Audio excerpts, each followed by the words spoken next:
นี่พาพ่อมาชมสวนไม่ได้ปลาเดี๋ยวนี้เนาะ ไม่ได้ปล่อย ทิมปลานิ่นลงเลยเห็นบ่อน ปลานี่ไม่ได้ปล่อย ว่าดาบน้ เอาไว้เล่นน้ำอันนี้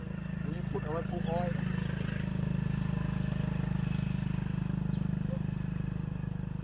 ราคาเงินหูที่ไทยผู้อ้อมมาหูที่ไทย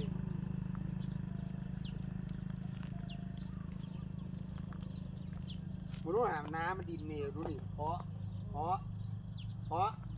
มันนู้นดินมันเหนียว ค่ะคุณปู่คุณย่า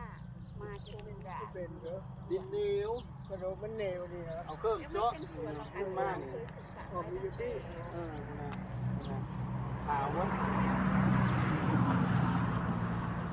ก็เป็นบ่อนอะไรก็ดีเลย เป็นมดเนี่ยคุดขึ้นมาเนี่ย มี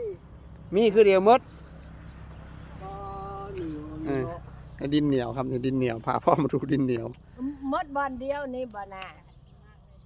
ก็ได้หลังเงินกับนี่แหละแค่นี้แหละ บ่ อ่านี่เบิ่งอ้อยนี่เพราะ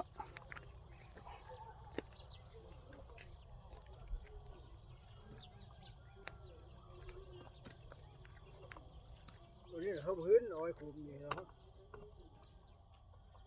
เพิ่งปุ๊เมื่อวานนี้อันนี้นี่ปุ๊เมื่อวานนี้ เขาพื้น อันนี้อ้อยไต้หวันอันนี้นี่อ้อยไต้หวัน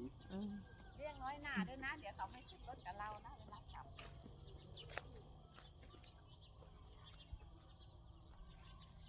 เขามาเที่ยวด้วย มันควบคุม ดูจะเป็นยังไง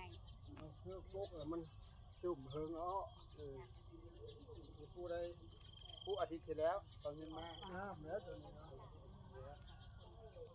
มันไม่มีดินกบนะเพราะต้องเอาดินมาเสริมอีกมันไม่มีดินกบ ยิ่งแห้พอปลูกคอถึงย่างดีนะ หูเห่าไม่ได้ปุ๊มันโยนดิ ใช้นะคะ ไม่ได้เสิร์ฟน้ำเสือแบบน้ำเนาะ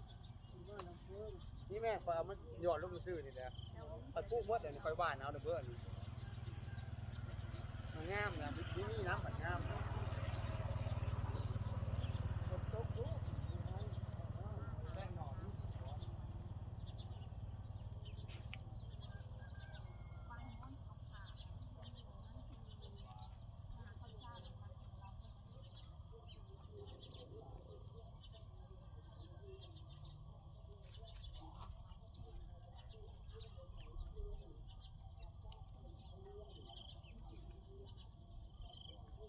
นายนา